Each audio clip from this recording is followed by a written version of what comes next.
Everyone, welcome back to my channel. সবাই কেমন আছো? আশা করি তোমরা খুব ভালো আছো, সুস্থ আছো, আর আমিও মোটামুটি ভালোই আছি।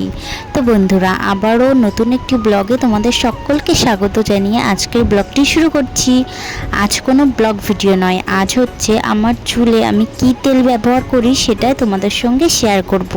তো এই দেখো বন্ধুরা, আমি নিয়ে নিচ্ছি বাটিতে, আর এই তেলটা কিন্তু একদম হোমমেড আর আমার নিজের হাতে তৈরি। তোমরা বিশ্বাস করবে কি না জানি না, কিন্তু 100% এতে চুল পড়া বন্ধ হয়। আমার তো হয়েছে। আজ মাথায় শ্যাম্পু করব, তার জন্য সকালবেলা উঠে আগে চুলটাকে ভালোভাবে আঁচড়ে তেলটা মেখে নিচ্ছি। আসলে আমার তেল মাখতে একদমই ইচ্ছা করে না, তবুও চুলে তো তেল দিতেই হবে, না হলে তো একদমই টাক পড়ে যাব।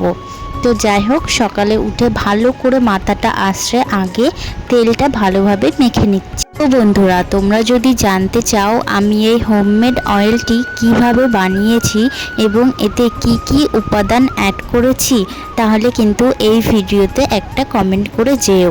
অবশ্যই আমি যখন নেক্সট টাইম অয়েলটা আবার রেডি করব, সেটাই তোমাদের সঙ্গে একটা ছোট্ট ভিডিও শেয়ার করব। তো এই দেখো বন্ধুরা, মাথায় ভালো করে অয়েলিং করে নিয়েছি। এমনিতে তেল দিতে ইচ্ছে করে না, তবুও না দিলে নয়, সেটুকু তো দিতেই হবে। তো ভালোভাবে অয়েলিং করে নিয়েছি। এখন 2 থেকে 3 ঘন্টা রেখে তারপরে আমি শ্যাম্পু করে নেব। তো তোমরা ভিডিওটা কন্টিনিউ দেখতে থাকো, আশা করি তোমাদের ভিডিওটা খুবই ভালো লাগবে। কি আছে পাপা? কেন, তুমি তো এখন বড় হয়ে গেছো, কোলে উঠতে হয়। তো বন্ধুরা, এই যে দেখো শ্যাম্পু করে চলে এসেছি। আর এটা কিন্তু বিকালবেলা আমি একটু রিলস বানাচ্ছিলাম, সেই সময় ভিডিওটা করে নিয়েছি।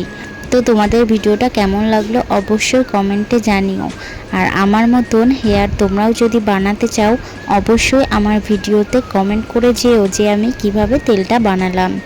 তো আজকের ভিডিওটা এখানেই শেষ করছি, দেখা হবে নতুন কোনো ভিডিওয়। ততক্ষণ ভালো থেকো, সুস্থ থেকো, আর আমাকে একটু সাপোর্ট করো, আমার পাশে থেকো। টাটা।